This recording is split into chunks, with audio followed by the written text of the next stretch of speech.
Exam కు time అవుతుంటే ఎందుకు రెడీ కాకుండా అలాగే ఉన్నావు? స్కూల్ పోనమ్మా. స్కూల్ కి వెళ్ళవా? అయ్యే ఎగ్జామ్ పేపర్ టఫ్ వచ్చింది, నేను స్కూల్ పోను. ఆ విషయం నీకెలా తెలుసు? ఎగ్జామ్ పేపర్ 2 రోజుల క్రితమే తెలిసిపోయిందమ్మా. ఎగ్జామ్ పేపర్ తెలిసి కూడా నువ్వు అలా ఉన్నావంటే మొదట బాధేసింది, తర్వాత భయం వేసింది, ఆ తర్వాత నా మీద నాకే అసహ్యం. బావా, నేను నీతో గులాడి పడితే చాలా హ్యాపీగా ఉంటా బావా. నాకేమి హ్యాపీగా అనిపించదు.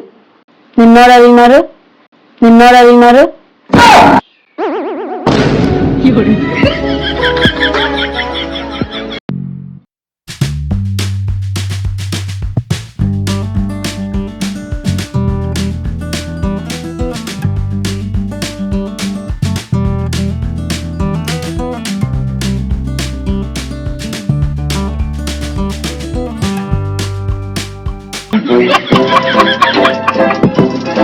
అన్నిటికీ శుభాకాంక్షలు చెప్తున్నారు కదండి, దీనికి ఎందుకు చెప్పకూడదు? అందరికీ మండుటెండా శుభాకాంక్షలు.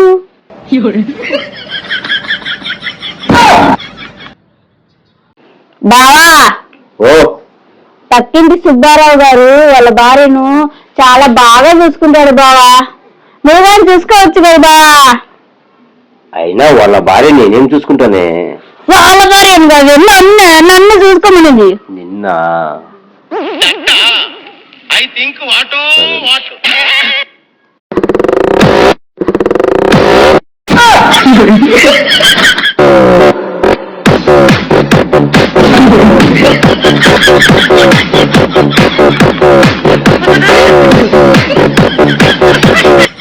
లక్ష్మి, ఓబా, మన ఇంటి పని మనిషి నిన్నేమని పిలుస్తుంది?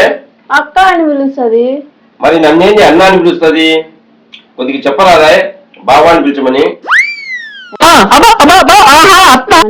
బావాని పిలిచమని చెప్పే వర్షాలు మారిపోతాయి. బావాని పిలిచమని చెప్పే వర్షాలు మారిపోతాయి. అరే ఏంట్రా ఇది?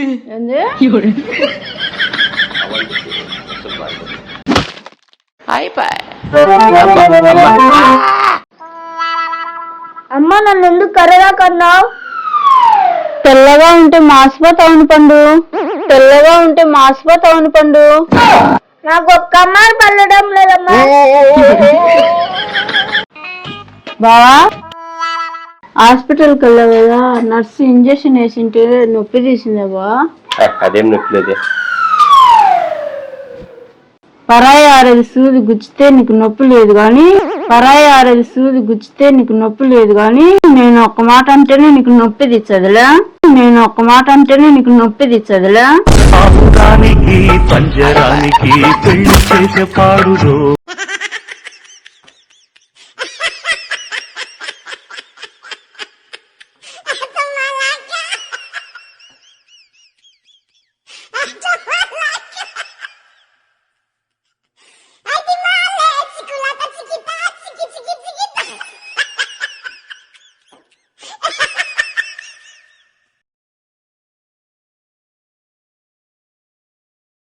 వావ్!